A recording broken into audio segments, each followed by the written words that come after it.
Hello, ladies and gentlemen. Thank you for watching.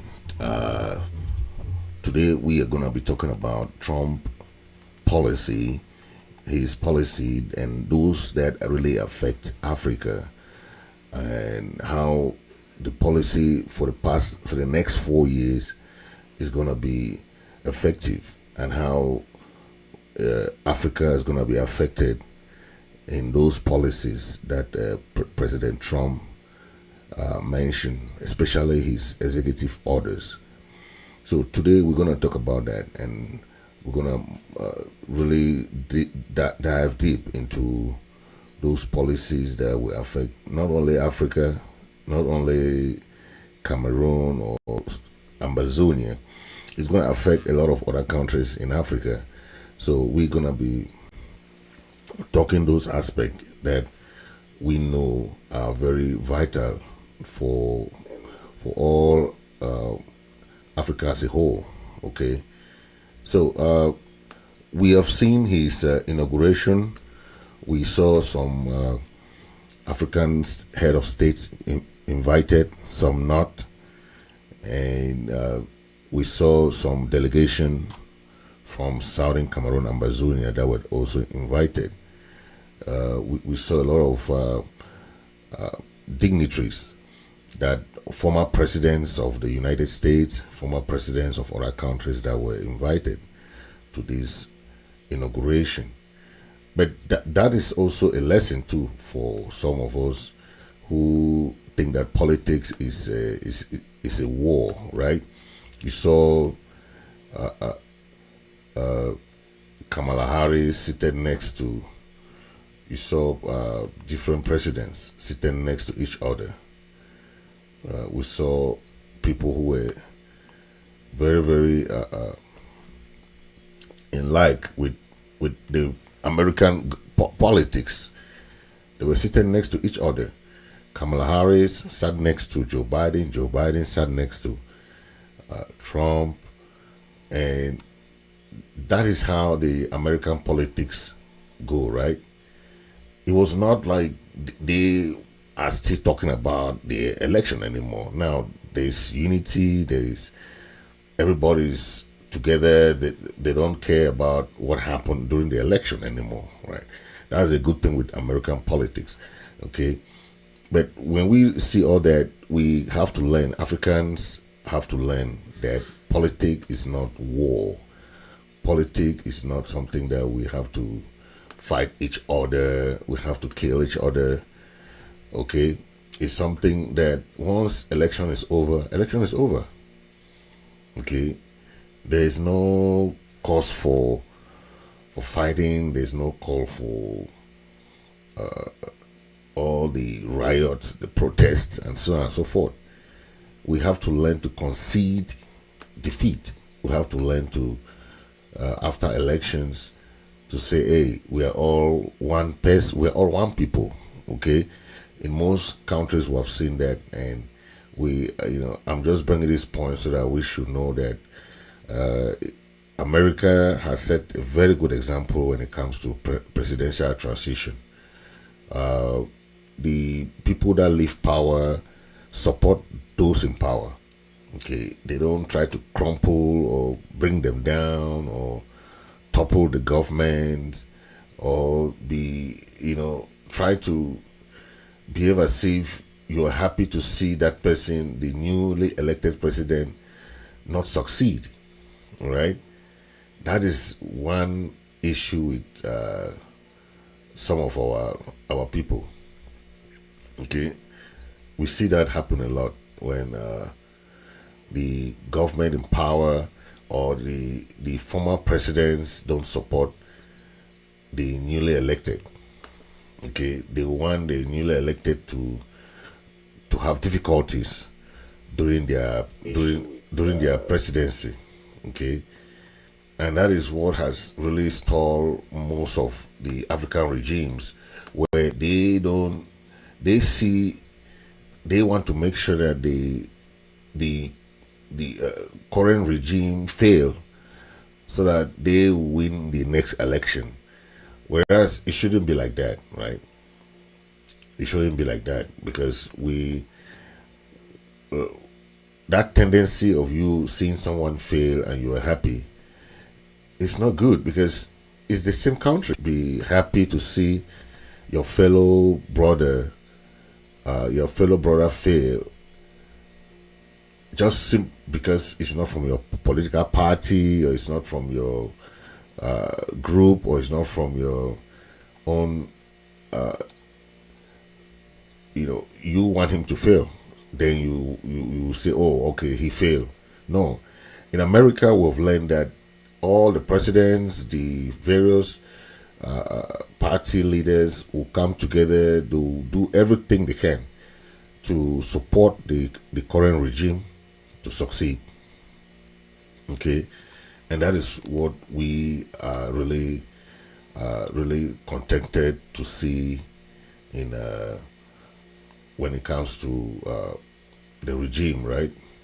The current regime, we have seen that in most of the time, where they will do everything to help the regime in power to succeed. Yeah, and that is good, because when that happens, we are very glad to learn a lot.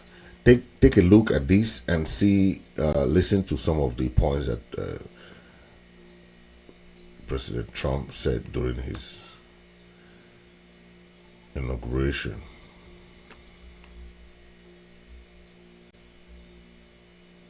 Going to bring law and order back to our cities.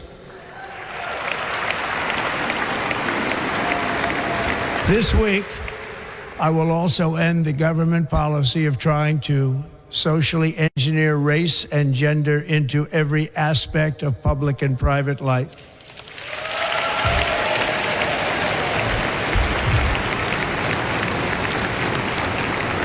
We will forge a society that is colorblind and merit-based.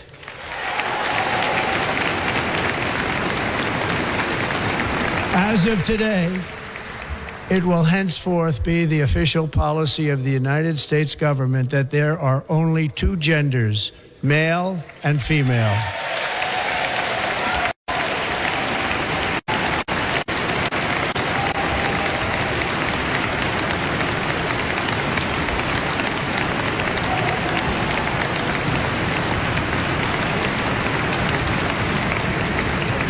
This week, I will reinstate any service members who were unjustly expelled from our military for objecting to the COVID vaccine mandate with full back pay.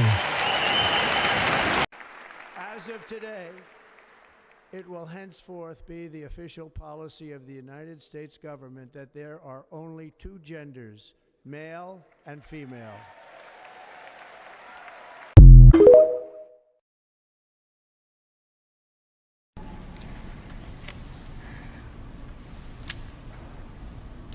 Let me make one final plea, Mr. President. Millions have put their trust in you. And as you told the nation yesterday, you have felt the providential hand of a loving God. In the name of our God, I ask you to have mercy upon the people in our country who are scared now. There are gay, lesbian, and transgender children in Democratic, Republican, and independent families, some who fear for their lives. And the people who pick our crops and clean our office buildings, who labor in poultry farms and meat packing plants, who wash the dishes after we eat in restaurants and work the night shifts in hospitals, they may not be citizens or have the proper documentation, but the vast majority of immigrants are not criminals. They pay taxes and are good neighbors. They are faithful members of our churches and mosques, synagogues, wadara, and temples. I ask you to have mercy, Mr. President, on those in our communities whose children fear that their parents will be taken away, and that you help those who are fleeing war zones and persecution in their own lands. to find compassion and welcome here. Our God teaches us that we are to be merciful to the stranger, for we were all once strangers in this land. May God grant us the strength and courage to honor the dignity of every human being, to speak the truth to one another in love, and walk humbly with each other and our God for the good of all people in this nation and the world. Amen.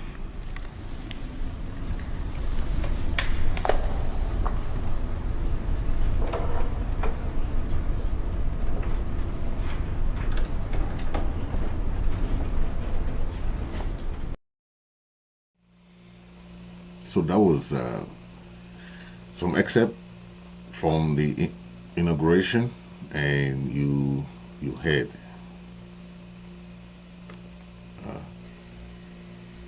so some of the policies that Trump signed during his first day in office were protecting the American people against invasion. He signed other pausing of Congress. Remember, he even the banning of TikTok. Okay, he paused the ban for 75 days. Okay, he even death penalty for police killers. He signed another one that ending of birthright of citizenship. That one was very controversial too. A lot of judges, about 22 judges across America, sue Trump for that one. Birthright, ending of birthright for non-citizens or illegal immigrants. Okay, pulling the US out of WHO was very, very controversial too. Okay, pardoning 1,500 people convicted, criminally charged in attack on the US Congress. Reforming the federal hiring process and restoring merit to government service, establishing the President's Department of Government Efficiency. Remember, Elon Musk is the one that is going to head this department. Recognizing only two immutable sexes, male and female. Formal withdrawal of US from Paris Climate Agreement. These are some of the 10 orders that he signed, but I want to focus on Africa. Okay, the one that really affected Africa. Okay, the one that affected Africa is one of the executive orders that gave travel ban and immigration restriction. Okay, this was also one of his very controversial policy that affected Africa. One of most controversial executive orders is the implementation of travel ban that affected several predominantly Muslim countries, including some of the Africa's Libya, Sudan, Somalia. Okay, so this ban is has been met with condemnation, right? Because you cannot target Muslim countries, especially become a lot of anti-immigrant sentiment, and which has really affected families, affected tourists, affected those seeking refuge from conflict and persecution. Another one is the dismantling of global health initiative. Like, Trump is signed an executive order to withdraw from WHO. How is that affecting Africa? Is that it has led to budget cuts in global health initiative, especially when it comes to programs addressing HIV/AIDS, programs that can address malaria, programs addressing maternal health. These because America support a lot when it comes to this initiative, especially when it comes to the budget, right? So withdrawing has negatively impacted the public health system in many African countries. Okay, because most African countries still rely on WHO, okay, for foreign aid. The global health or WHO face a lot of budget issues, and America is a country that has a lot of support. Okay, so withdrawing will disproportionately affect Africa because majority of African countries still rely on WHO for their medical supplies, for many other African health issues like malaria, HIV/AIDS, and maternal health. Okay. Another aspect is the economic and trade policies. Okay, Trump emphasized on America First policy that we all know Africa is not.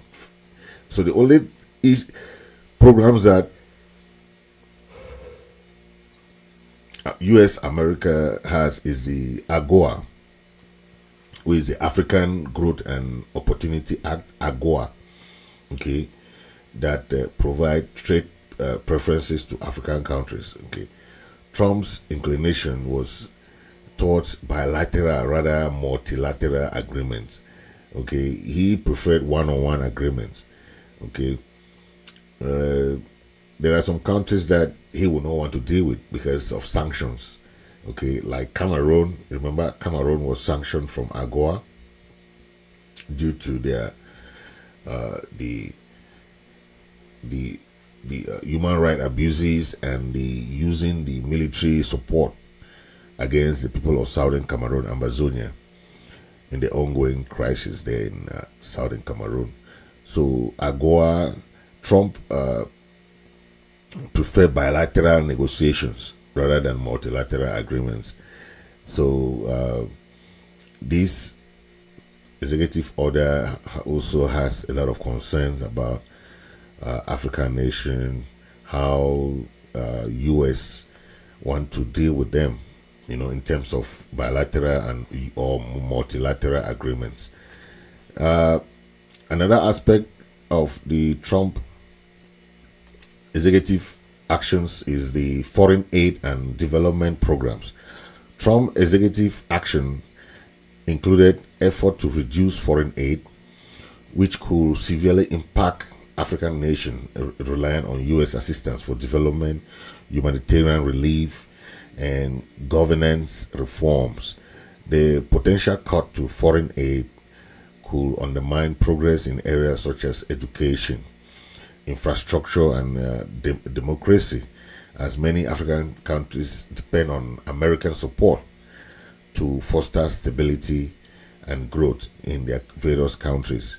Trump's executive order really stresses on this, that they will have to cut a lot of foreign aid to African countries and other countries too. So it's something that is of concern. Trump's policy is focused on security and counter-terrorism in Africa when it comes to those American policy. So in the name of security, Trump's administration maintain and sometimes they have emphasized on the expanded military partnership with certain African countries and enhancing U.S. military support and counter-terrorism initiative in regions plagued by instability and extremism, such as the Sahel and the Horn of Africa.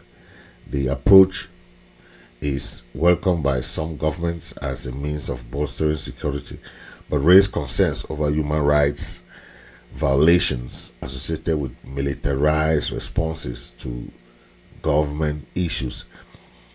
Overall, Trump executive orders and policy had will make a lot of complication or implication on Africa.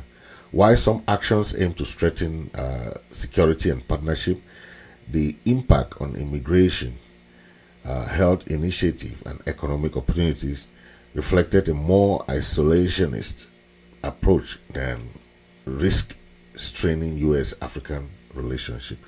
We hope that these executive orders will help the African countries, some irrespective of the countries that he bilaterally chose. Some countries are still working towards global issues, but we know that the mixed signal sent by these policies highlighted the need for African leaders to navigate a changing geopolitical landscape while advocating for partnerships that prioritize sustainable development, mutual respect, and collaborative growth. The long-term effect of these orders will continue to shape U.S.-Africa relationship as the continent seeks to redefine its connection with global partners. The fact that we saw those African policies, U.S.-Africa policies, we are hoping that the Trump administration will work towards helping African countries, because we are seeing that his policy in Africa often seem to reduce Africa to a secondary concern in the grand scheme of great power competition, between the US, China, and Russia. Okay. We hope that his administration will not largely be driven by a transactional mindset with focus on bilateral relationship that brought immediate benefits such as trade deal rather than long-term partnership. Okay, we are hoping that some countries will have some opportunities through this relationship, and most of that will be more beneficial to these African countries. Okay, the fact that Trump administration policy regarding Africa was and is characterized by limited engagement and a focus on specific areas. We are hoping that those areas that we just mentioned is going to foster those projects for the governments in Africa. Okay. We are gonna, let me play this and you will see some. President Trump wasting no time, meanwhile, on track to sign scores of executive actions on this day one of his administration, among them declaring a national emergency at the southern border, declaring an energy emergency, and reversing many of former President Biden's initiatives. Our senior political correspondent, Rachel Scott, tonight at the Capital One Arena. Tonight, just hours after he was sworn in, President Trump getting right down to business, signing a record number of executive orders. At Capital One Arena, in front of a crowd of supporters, Trump putting into motion his day one actions. I'm about to sign some very important executive orders of our new administration. Signing orders on the economy, gender, and immigration, declaring that national emergency at the southern border, reinstating the Remain in Mexico policy, and designating cartels as foreign terrorist organizations. As Commander-in-Chief, I have no higher responsibility than to defend our country from threats and invasions, and that is exactly what I am going to do. We will do it at a level that nobody's ever seen before. The president vowing to rename the Gulf of Mexico the Gulf of America. We are going to be changing the name of the Gulf of Mexico to the Gulf of America. Trump also declaring a national emergency on energy. We will drill, baby, drill. America will be a manufacturing nation once again, and we have something that no other manufacturing nation will ever have, the largest amount of oil and gas of any country on earth, and we are going to use it. Let me use it. Tonight, in front of thousands of supporters here at the Capital One Arena, President Donald Trump signed several executive actions, including withdrawing from the Paris Climate Accord. The president making clear that many more are on the way, but even his allies on Capitol Hill acknowledge that he will need the help of Congress to get much of his agenda across the finish line, David. All right. Rachel Scott live here in Washington as well. Rachel. Yeah. So you've seen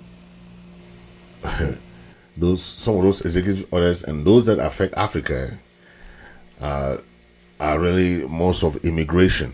Okay, on immigration, even that of LGBT, foreign aid courts, those policies that we just saw are those ones that are really, pulling out of the WHO is also significant. Then the ending of birthright citizenship.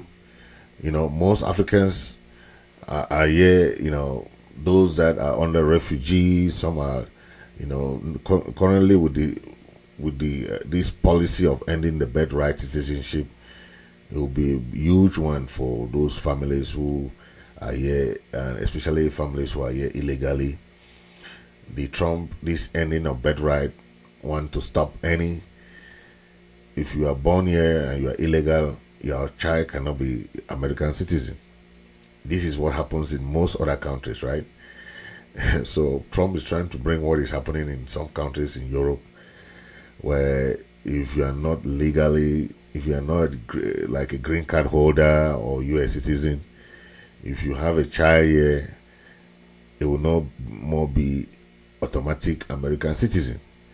But we have seen a lot of judges in states, about 22 states that have sued Trump because of this. So it will be difficult for him to just sign it through executive order and it passes through. 22 states out of 50 states attorney generals of those states. That's how it happens in America. Those judges can halt those policies, irrespective of whether coming from the president. That's how powerful states are. So if 22 attorney generals have blocked that Trump policy, it means that it will be a long haul battle. It will go to Congress, it will go to the Supreme Court before it can be promulgated into law. So it's still not sure that one is going to go through. Yes, that's how the U.S. policy is. And the Constitution will ask that they should have to go through that route now, which is very difficult to pass.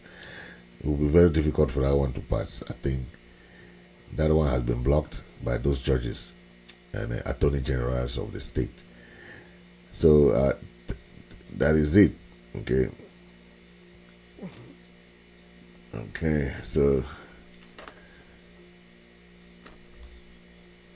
President Donald Trump sworn into office and signs the most executive orders ever by a president on day one. 10 of them focus on immigration. Today, I will sign a series of historic executive orders. With these actions, we will begin the complete restoration of America and the revolution of common sense. Let's look at the changes Trump is making. I'm Marianne Ahern. This is The Brief. President Trump is wasting no time. Those who know him well say in his first term, he also tried to make big changes, but was told, slow down. Congress moves more slowly. This time, he is not wasting any time. Immigration, one of his key campaign promises, and that's where he's focused on day one. Trump is declaring a national emergency at the border and is sending U.S. troops to the U.S.-Mexico border. He also plans to end catch and release and does promise to continue building the wall. Trump plans to label drug cartels terrorist organizations. He also wants to end birthright citizenship. Now that's a constitutional protection, so he will need a constitutional amendment to change it. What he's calling for is this change going forward, not for those who have already received that protection. What is birthright citizenship? It means if you are born in this country, you are a citizen of this country. Even, let's say, your parents may be from another country, but if you are born here in the U.S., you are a U.S. citizen. As soon as he took office, he ended what many asylum seekers had been using. It's a mobile app called CBP One. It helped to restore order as those sought appointments at the border to try to get into the U.S.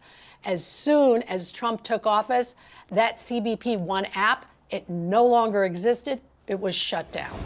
Next up, the economy. As Trump puts it, let's make America more affordable again. And in that respect, he plans to unleash energy policies. I will also declare a national energy emergency. We will drill, baby, drill. Trump also plans to end leasing wind farms. He wants to expand domestic energy production. He also wants to lower EPA emissions on cars. Trump plans to also withdraw from the Paris Climate Accords. That Paris Agreement, adopted back in 2015, it is legally binding, and it's meant to fight climate change. Not everyone agreed with it, certainly Donald Trump. So we have seen a lot of report. We have seen a lot of report there from how those policies like recognizing same-sex. Not, he said he want only same different sexes, that recognizing only two immutable sexes, male and female. So he has caused a lot of stir on the LGBT community, right?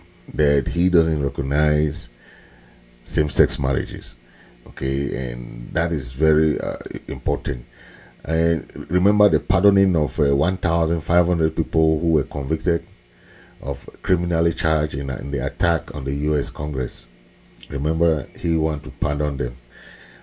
Establishing the President's Department of Government Efficiency is a very important thing that that department that is going to head by Elon Musk.